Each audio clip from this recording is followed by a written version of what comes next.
And so when you look at all the companies right now and who they purchase their data from, whether it's some sort of middleman, third party, or they're looking at their own data, a lot of these things are lagging indicators. They lack real insight into what that person is truly thinking and what they're going to do. I don't want to know after the fact that a purchase has happened to determine whether or not, oh, that person's going to come back and buy it again. The key is to know ahead of time what is actually going to occur. So when you look at the difference between what Tartle does with our marketplace and the availability of that data versus what a company currently has with their data or purchasing from somebody else, you're looking at data that comes directly from the human being, the person that supports your business. And then from that, you have leading indicators that tell you exactly what they are going to do. Because when you know a person's going to take a left-hand turn versus a right-hand turn, when they're going to change their outfit, what they care about, what they dislike, what their flavor and taste is or something, then you truly have insight into what data is supposed to be showing you rather than guessing about what the data is apparently telling you in some sort of story that you concocted for yourself. So that differential is a function of ethically sourcing your information from a human being or going to buy that from someone that's resold it 10 times over, only you can analyze something that's happened in the past to come to some sort of conclusion that it may happen again in the future. So the difference is, do you want to know for a fact by going to the Tartle marketplace and sourcing that data from a human being, or do you want to source it from a machine? My thought is that when we have currently looked at data since the early 50s, this whole scientific idea of statistically analyzing human beings, we thought that that was the absolute pinnacle, the crown jewel for understanding human nature. But when you go to look at that, what we've done is we've put people into buckets. And so as a buyer, we assume that an individual belongs in A, B, or C. And that's the classification of their life. You eradicate all the beauty, all the very intricate characteristics of that specific human being, which will not be found anywhere else. And so that statistical analysis that you think is so important is really a flattening of what it means to be a human being. And if you're flattening the value of those people that come in and support your businesses, that buy your goods and services, you're flattening your value. You flatten your margins. You flatten everything moved into the future. There will be no volatility. There will be no huge asymmetric growth that you're looking for with your company when you go to analyze data, because you've statistically flattened it. You've thrown away all the value, all the outliers, all the things that can truly give you an answer and insight into something that's quite special, because you haven't been meeting people where they are. You meet them in mass groups, and it lacks the identity. How are you supposed to know as a buyer the flavor or taste that somebody has for a specific type of food, or the preference of how they like their clothing, or how they drive their car if you put them into buckets? You just assume everybody does the same thing, but in truth, everybody is completely independent and intricate in themselves. They are their own speciality. Imagine if someone came to your business and said, you are exactly like this other person. You'd be up in arms as a data buyer. You'd be like, that's not true. Look at us, look at our morals, look at our values, look at our vision statements. But that's those defining differences. You don't want the statistical analysis on yourself, but you're so willing to put it down onto a human being and flatten them out and turn them into a number rather than respect them for the lifeblood that they are, the spirit of what a human being is. And when you can respect them in that spirit, when you can respect them in the value of what it means to be a human, you can enhance the value of your corporation. You can enhance the value of you in their eyes, enhance the value of your goods, products, and services, not only here in the local, but across the globe. And that's the defining difference. Leave that old trodden idea of flattening this world, putting people in buckets, telling them what they should be rather than letting them define it for themselves. And when you go to Tartle, when you ethically source that, you respect that individual. And that level of respect is the thing that will set you apart from the rest of the pack. What we want to say is that, oh, these specific individuals like things this way. How do you determine that? All you've seen is that they've scrolled through and they've liked a picture, or they've stared at it for 30 seconds. How do you know if that phone was put down? Maybe it was there just completely ad hoc. You have no clue. But what you do is you inundate them with information. You inundate them with advertisements. You inundate them with ideas of what they should be rather than let them define that for themselves. So if you talk about the moral and ethical approach of actually delivering people information, it's not so much about coercing them, but understanding who they are and allowing them to be educated so they make the decision for themselves. The whole process of people buying data and analyzing now is a function of manipulation. And it's not, we don't need to continue to manipulate people. You've already flattened them, eradicated their identity by putting them into buckets. What we have to do is we have to build that back up. We have to show that each individual has a purpose, they have a goal, they have something that they strive for.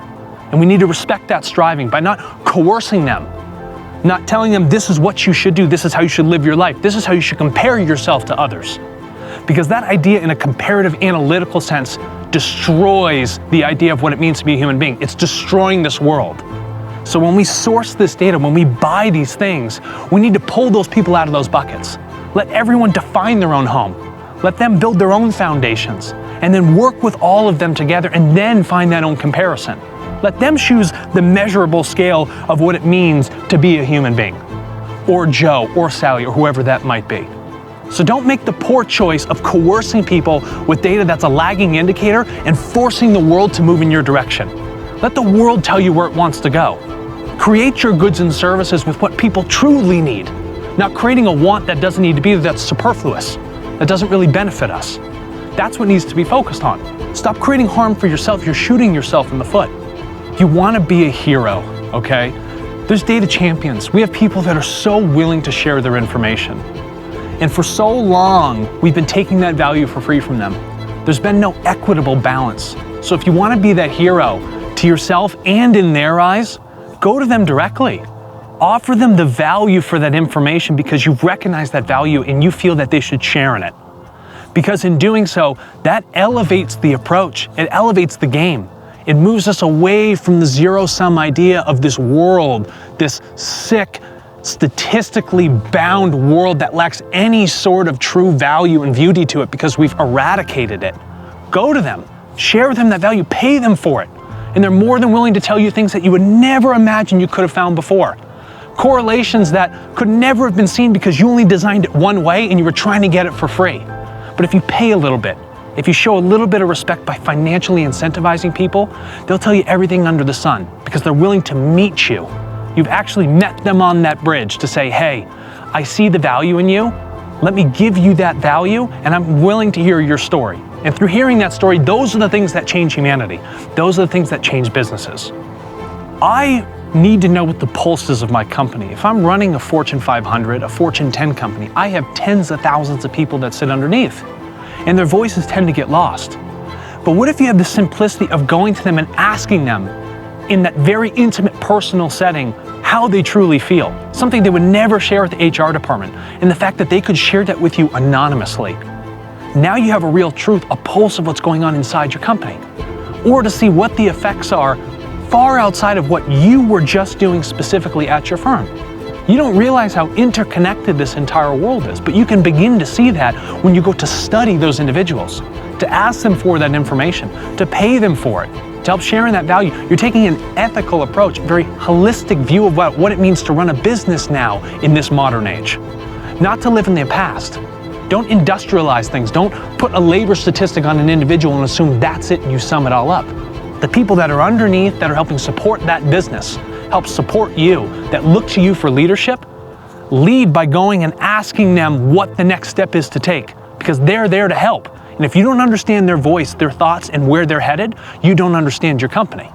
Because we are a United States-based company, that doesn't mean that our vision isn't something that is global.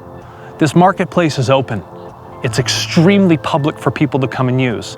And we do not exclude people of the area that they might specifically be in, whether you're in North, Central, or South America, whether you are in Asia. You have the ability to be in the United States buying information and analyzing people in other countries and vice versa.